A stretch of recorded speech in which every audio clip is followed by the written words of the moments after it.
नमस्कार। आज हम एक ऐसी जगह की पड़ताल करने वाले हैं जहां विश्वास और प्रकृति एक साथ बहते हैं।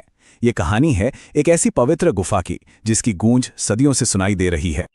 जरा कल्पना कीजिए, एक बहुत ही घना जंगल जहां सूरज की किरणें पत्तों से छनकर जमीन पर पड़ती हैं और हवा में सिर्फ कुदरत की आवाज गूंजती है। और इसी घने जंगल में पहाड़ों के बीच छिपी हुई है एक प्राचीन गुफा, एक ऐसी जगह जो दुनिया की भागदौड़ से कोसों दूर है। और उस गुफा के अंदर हजारों साल पुराना एक शिवलिंग है जिस पर आज भी, सोचिए, इसी पल अपने आप पानी की बूंदें गिर रही हैं, लगातार बिना रुके।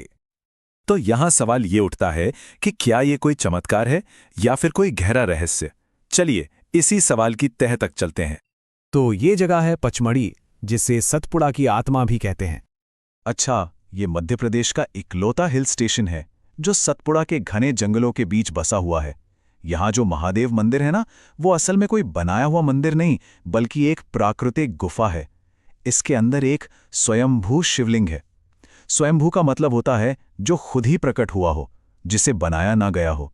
यहाँ का माहौल इतना शांत और पवित्र है कि मन अपने आप ही ध्यान में लग जाता है।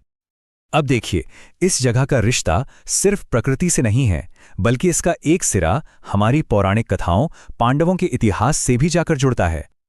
पता है, एक बहुत दिलचस्प बात इसके नाम में ही छिपी है।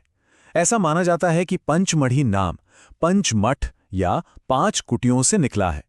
ये इशारा करता है उन 5 गुफाओं की तरफ जहां पांडव भाइयों ने अपने वनवास के दौरान समय बिताया था।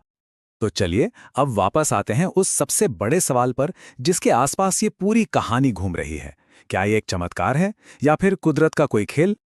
यहां पर ना 2 बिल्कुल अलग अलग नजरिए देखने को मिलते हैं। एक तरफ हैं भक्त जिनका ये अटूट विश्वास है कि शिवलिंग पर जो पानी लगातार टपक रहा है वो भगवान शिव का सीधा सीधा चमत्कार है, उनका आशीर्वाद है।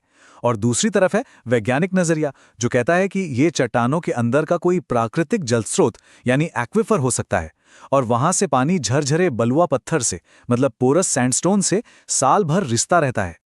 लेकिन वजह चाहे जो भी हो, एक बात तो तय है, ये जगह अब आस्था का एक बहुत बड़ा संगम बन चुकी है जहां हर साल लाखों लोग एक गहरी श्रद्धा के साथ आते हैं। खासकर सावन के महीने में और महाशिवरात्रि पर यहाँ का नज़ारा देखने लायक होता है। श्रद्धालुओं का जैसे सैलाब उमड़ पड़ता है। लोग दूर दूर से बाबा महादेव के दर्शन करने और उस चमत्कारी जल से होते अभिषेक को देखने आते हैं।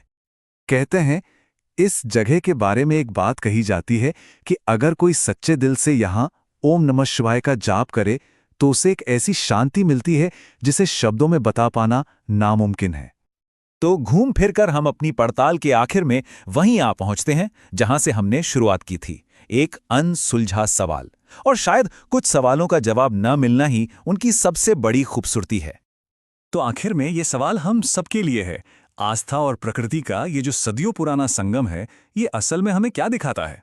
क्या ये सिर्फ एक जियोलॉजिकल फिनोमेना है या फिर ये इंसान के विश्वास की ताकत का एक प्रतीक है? इसका जवाब शायद हर किसी के लिए अलग अलग होगा।